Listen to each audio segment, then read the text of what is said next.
काल रात्री अत्यंत गंभीर घटना घडली। या अनुषंगानं भारतीय दंडविधान कलम 307, 120 ब,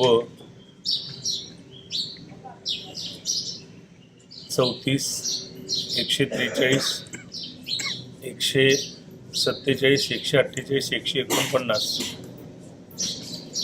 सहकलम 30 शस्त्र अधिनियम या अंतर्गत गुन्हा दाखल करण्यात आलेला आहे। जखमीवरती अग्निशस्त्रातून गोळ्या झाडल्यामुळं हा गुन्हा दाखल करण्यात आलेला आहे। काय नेमकं कारण होतं का पोलीस नेमक्याच्या आतमध्ये या ठिकाणी झालेलं, कशाला त्यांना बोलवण्यात आलं, कशावर नाही भांडण झाली?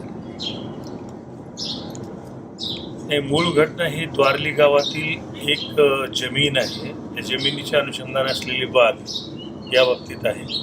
ही जमीन ही एकनाथ जाधव या कुटुंबियांची आहे आणि हे मागासवर्गीय दलित बांधवांचं कुटुंबीय आहे। तर त्या जमिनीच्या अनुषंगानं जुनेच वाद आहेत। त्या वादाच्या अनुषंगानं ही घटना घडलेली आहे। सर, याच्यामध्ये किती राऊंड फायर करण्यात आलेले आहेत आणि महेश गायकवाड किंवा यांना आपल्या इकडे कशाला, म्हणजे दोन्ही एकत्र कसे आलेले या ठिकाणी? मी यापूर्वी सांगितल्याप्रमाणे द्वारली येथील जमिनीच्या अनुषंगानं महेश गायकवाड आणि इतरांवरती इथं तक्रार आली। त्या तक्रारीच्या अनुषंगानं दोन्ही गट इथं एकत्र आले आणि त्या दरम्यान इथं आमदार श्रीयुत गणपत गायकवाड हे सुद्धा आले।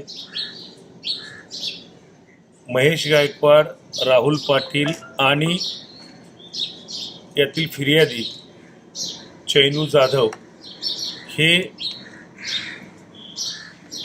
PI यांच्या चेंबरमध्ये बसलेले असताना तिथं आमदार श्री गणपत गायकवाड यांनी अचानकपणे उठून फायर केलेला आहे आणि त्यावेळेस श्रीयुत महेश गायकवाड आणि श्री राहुल पाटील यांना गोळ्या लागल्यामुळं ते जखमी झालेले आहेत। नेमक्या किती गोळ्या लागल्या याच्या अनुषंगानं तपास सुरू आहे, परंतु आत्तापर्यंत 6 गोळ्या या जखमींच्या शरीरामधून काढण्यात आलेल्या आहेत अशी प्राथमिक माहिती प्राप्त झालेली आहे। आणखी सर्जरी आणि उपचार सुरू आहेत। ज्युपिटर हॉस्पिटलला जखमींना ॲडमिट केलेलं आहे आणि त्यांच्या उपचाराच्या अनुषंगानं डॉक्टर शर्थीनं प्रयत्न करीत आहेत।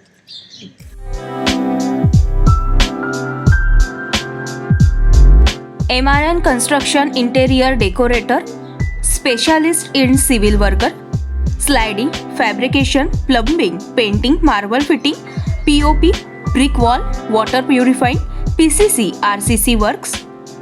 विनोद Deshmukh, mobile number 9890032302 7387555776, Kailas colony, Ulhasnagar 421005।